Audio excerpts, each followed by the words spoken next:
The courtroom was tense. The walls felt like they were sweating. Diddy sat there stone-faced, trying to keep it together. And then it happened. A recording. An audio clip. From 50 Cent's upcoming Netflix documentary. If this Diddy saga has you hooked, just wait. More secrets are coming out, more stars are speaking up, and things are only getting wilder from here. So hit that subscribe button right now and stay locked in. Because when the next bombshell drops, you're gonna want to be the first to know, not the last to catch up. This is just the beginning. It started playing, and in a split second, that calm, collected mask Diddy wore shattered. He lost it. We're not even talking full testimony yet. This was just evidence being introduced. The prosecution queued it up, the judge approved it, and boom, 50 Cent's voice cuts in. And suddenly, it wasn't just court, it was entertainment. It was scandal. It was spectacle. Because this wasn't just a clip of narration, it was Diddy's own voice, and not just any voice. Not some stiff boardroom meeting version of Diddy. No, this was the off-script, late-night, behind-closed-doors Diddy. Unfiltered, loose-tongued, braggy. And if you believe the reactions in court, downright disturbing. The moment it started playing, reporters said Diddy's body language changed immediately. Hands tightened, jaw clenched, eyes locked onto the audio player like he could will it to stop. Too late. Because what played wasn't just embarrassing, it was incriminating, at least in the court of public opinion. In the clip, Diddy makes suggestive, cryptic comments about getting what you want when the doors close. He refers to parties that ain't for the faint of heart, and guests who either learn fast or leave early. Now, is that enough to prove guilt? No, but does it sound like something you want played during a racketeering and trafficking trial? Absolutely not. You could feel the room shift. Court sketch artists froze mid-stroke. One juror reportedly flinched. Even the judge looked tight-lipped. Diddy, trying to hold the line, stood up mid-playback and objected himself. Loud, disruptive, angry. His lawyers weren't even finished reacting before he was already barking.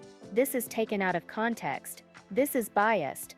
That's not what I meant. He was shouting. In federal court, the judge had to call for order. Security started moving. Diddy's lawyers pulled him back like handlers at a red carpet gone wrong. Now, let's talk about the nuclear core of this moment, 50 Cent. Because if anyone was going to turn this trial into content, it was Curtis Jackson. This man has been waiting for this moment for years. The petty posts, the shady tweets, the Instagram memes. 50 Cent has had Diddy in his sights, like a tabloid sniper. But this was next level. He didn't just throw shade, he threw fuel on an open fire. The Netflix documentary that's been in the works? We all thought it was just going to be messy celebrity drama, maybe some commentary. What no one expected was that it would become a federal court exhibit. That's right, a streaming doc now has evidentiary value. 50 Cent isn't just trolling from the sidelines anymore. He's now a player in the courtroom narrative. He gave them the rope, and Diddy grabbed it with both hands, and tied his own noose. Because whether or not the audio clip proves criminal activity, it does something almost worse in the eyes of the jury. It creates a vibe. It creates a version of Diddy that's not professional, not polished, but predatory. And in a trial where character and credibility are everything, that clip was a torpedo. After that moment, the energy was wrecked. The prosecution, silent confidence. The defense, scrambling. The jury, visibly shaken. Reporters outside said it was the most chaotic moment yet, and we've already had days where jurors admitted to watching viral videos. People got kicked for saying they smoked too much weed to focus, and names like Mike Myers and Robert Downey Jr. floated into jury selection like Easter eggs from hell. But this moment, this was different. This wasn't an allegation. This wasn't speculation. This was Diddy's voice, in Diddy's tone, on a public platform. And now it's in court. What do you do when your past comes knocking in high def, surround sound, with receipts curated by your biggest rival? You break, and Diddy broke. Oh, and you know 50 couldn't keep his mouth shut. Not even 24 hours after that courtroom outburst. He posted a screenshot of headlines on his IG with the caption, "Oh, you mad, huh? Wait till part 2 drops." Petty? Yes. Calculated? Even more. Deliberate? 100%. Because 50 Cent knows exactly what he's doing. This documentary wasn't just entertainment, it was a bullet, and Diddy walked right into its path. Now whether 50 worked with prosecutors, or whether they just subpoenaed the footage after he teased it, doesn't even matter anymore. What matters is this: 50 Cent just inserted himself into one of the biggest celebrity court trials in history, and Diddy let him. The moment Diddy flipped out in front of the judge, that clip became bigger than gossip. It became evidence of temperament, of control issues, of guilt. Let's be real, this beef has been cooking for years. 50's accused Diddy of shady behavior long before the lawsuits. He's made comments, asked weirdly specific questions on air, mocked the parties, hinted at the energy behind the scenes. But nobody took it seriously. They called him bitter. They said he was reaching. They said it was just 50 being 50. And now, a courtroom full of federal prosecutors just played his doc as legitimate evidence. That's not petty, that's vindication with receipts. Even people who hate 50 have to admit, he saw this coming, and he waited for the world to catch up. And what's worse for Diddy, 50 Cent didn't even have to lie. All he had to do was roll the tape. Outside the courtroom it's chaos. Social media, melting. Fans, divided. Other celebrities, watching in stunned silence. Because for a long time, Diddy was bulletproof. Too rich, too famous, too plugged in to fall. But now, his rival's documentary audio just lit the match on a case the feds already said involved trafficking, racketeering and corruption. The memes are already flying, but the tone has shifted. This isn't funny anymore, it's uncomfortable. And the silence from Diddy's usual defenders? Loud. No more think pieces about misunderstood moguls. No more he's just eccentric. Now it's did he really say that? Is this who he's always been? The judge allowed the audio to stand, despite the objections, despite the shouting, despite the claims that it was edited, selective or taken out of context. Because here's the truth. The court doesn't need it to be criminal, they just need it to shape the narrative. And 50 Cent? Well, he just hijacked the whole damn narrative. The courtroom didn't know what hit it. The moment that audio clip rolled, the entire air shifted. It wasn't just a bad day for Diddy, it was the moment his carefully constructed image began to openly combust, live and legally sanctioned. Everyone in that room knew what was coming. The second the name 50 Cent was spoken out loud by the prosecution, heads turned, reporters' pens hit the notepads faster. Even the judge, who had spent the last few days holding down the circus of jury selection and celebrity mentions, sat up straighter. Because when your sworn enemy is curating public content that ends up as evidentiary gold against you in federal court, that's no longer rivalry, that's tactical warfare. And Diddy knew it. You could see it in the way his shoulders tensed, the way he stopped flipping through his notes. This was not a small leak. This was not a headline you could squash with a PR assistant and a press release about a new vodka line. This was 50 Cent, weaponizing the power of narrative and timing to slam a wrecking ball through Diddy's courtroom strategy, and it hit harder than anyone could have expected. Because this wasn't just embarrassing, it was potentially damaging. Not because the audio outright admitted guilt, but because it laid bare the smirking, manipulative version of Diddy that people have whispered about for years. The version that spoke about guests who don't need to know everything, who's in charge when the lights go out, and how power works when no one's recording. The courtroom didn't just hear the audio, they felt it. Jurors started shifting in their seats. A couple stole glances at Diddy. You could see it in their eyes. Doubt, discomfort, and the undeniable realization that the man sitting in front of them wasn't just a misunderstood mogul fighting for his name. He was someone who, at the very least, sounded too comfortable talking about control, compliance, and fear. And that's all the prosecution needs.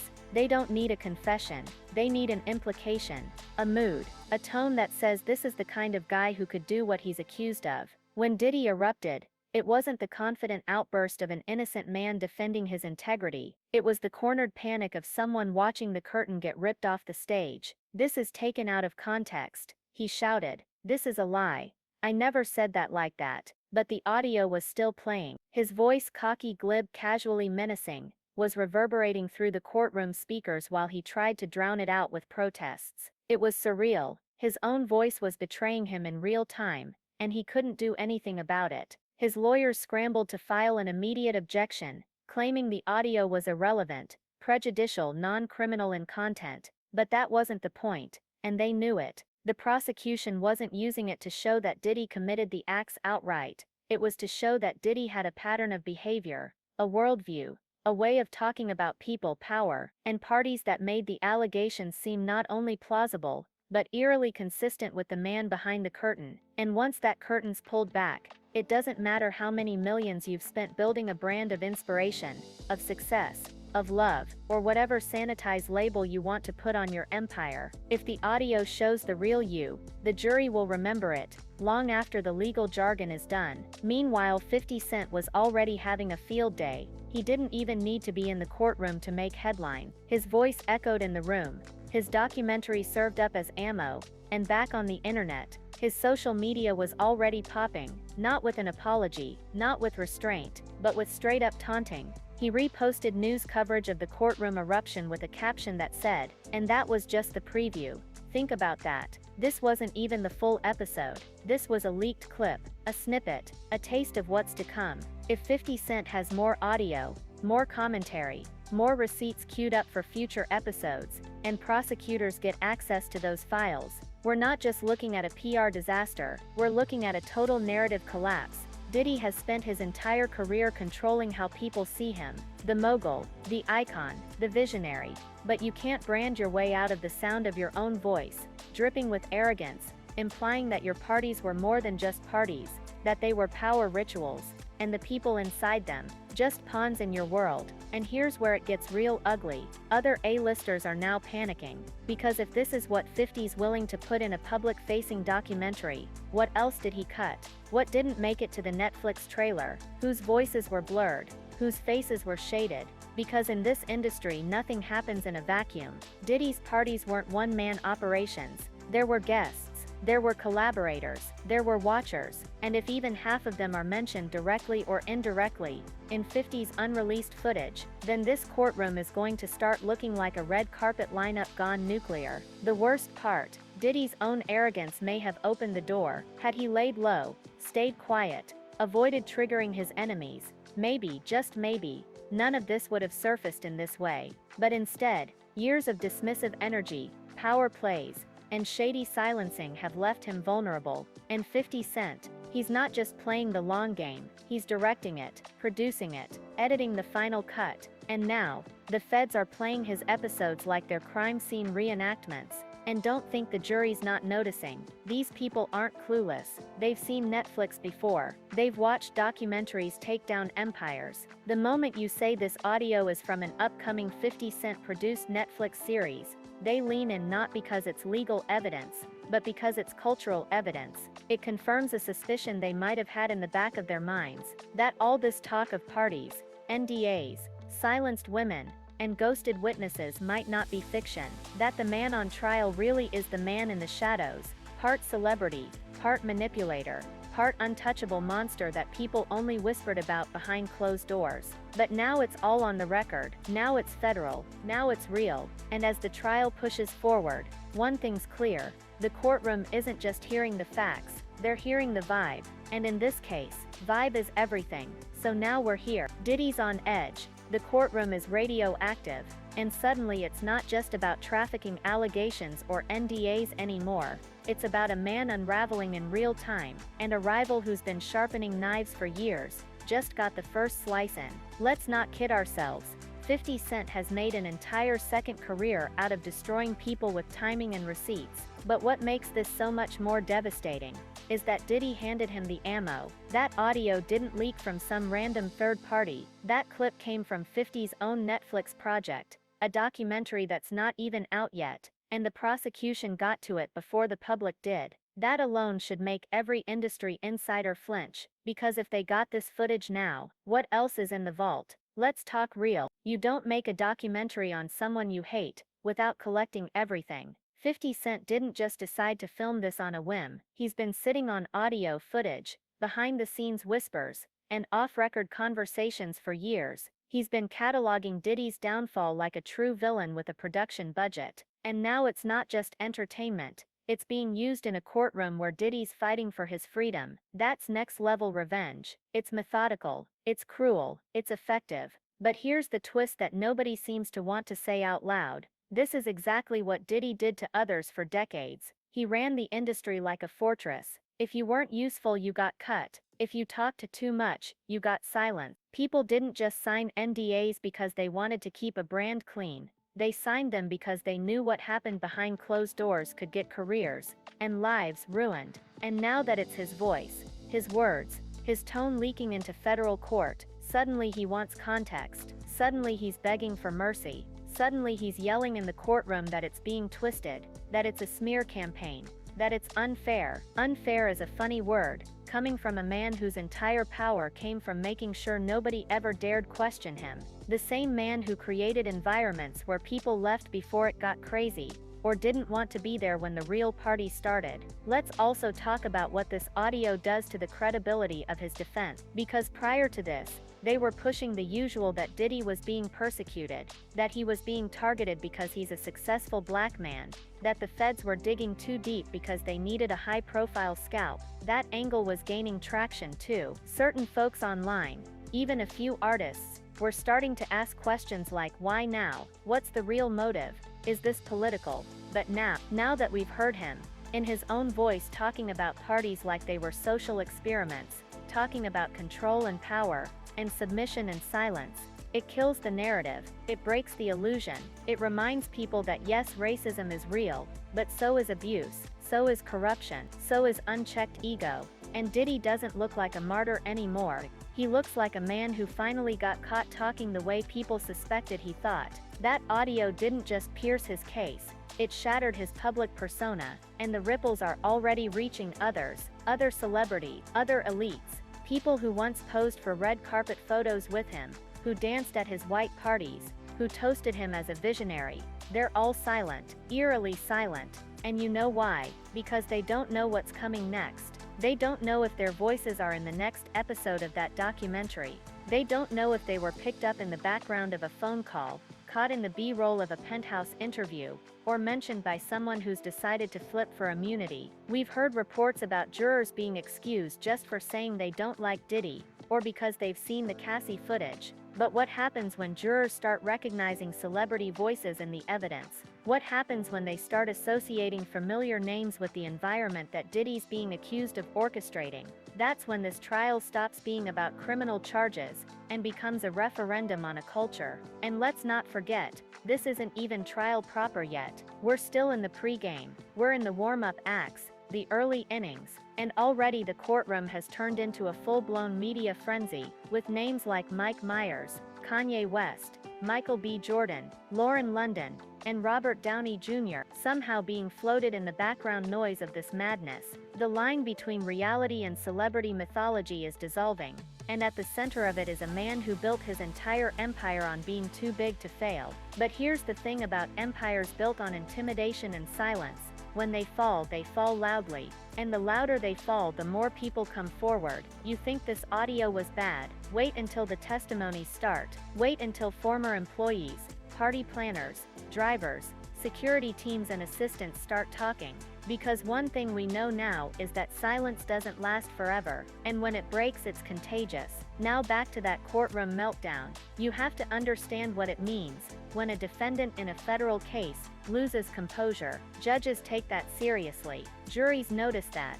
When you're yelling over audio evidence, trying to drown out your own voice, it's not a good look. It's not passion. It's not righteous anger. It's fear, desperation. It's the moment the reality of what's happening hits you in the chest, and you realize your celebrity status can't buffer you anymore. This isn't the Billboard Awards. This is not a press junket. This is court. There's no spin team, no lighting filter, just facts, timelines, behavior, and now, voice. And speaking of spin teams, let's talk about what Diddy's PR has been doing, or rather not doing, because ever since that courtroom audio dropped, the spin machine has gone dark. No new statements, no damage control, not even a rushed tweet about protecting the truth. You know why?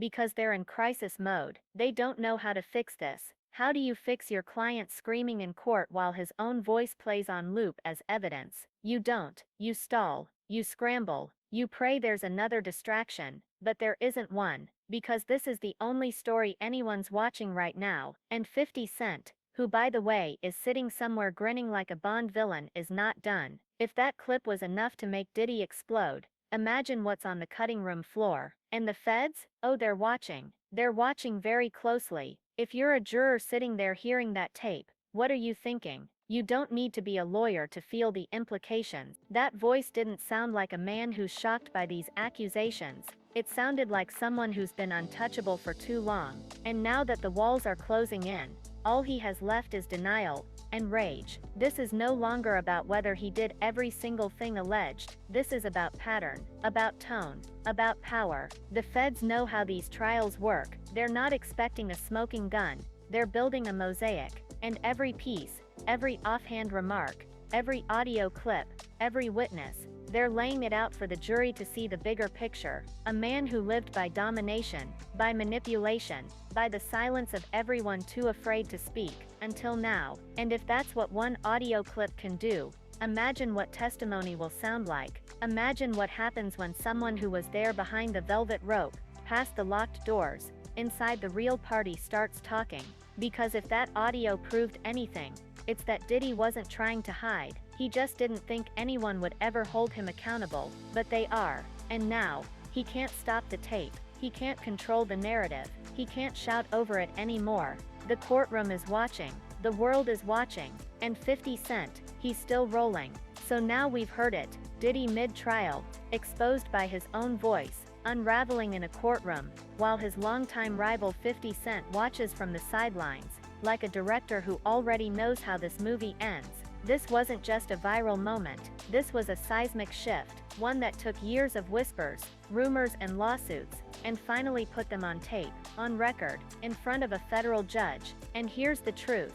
This isn't just about Diddy anymore, it's about the entire system that let this happen. The entourage, the handlers, the brands, the celebrities who kept showing up to the parties, and then claimed to leave early. They all heard things, they all saw things. And now, some of them might be next. 50 Cent didn't just leak a clip, he cracked the foundation. And if that was just part one, we are nowhere near the end of this storm. What did you think of the courtroom audio? Do you think the judge should have allowed it? Is 50 Cent just being petty? Or is he actually doing the work the industry refused to do? Let me know in the comments, because this story's moving fast, and every day brings a new twist. And if you're still watching, you already know what to do. Subscribe, hit that bell and stay locked in, because the downfall of Diddy might just drag half the industry with him. Until next time, keep your ears open and your name off the guest list.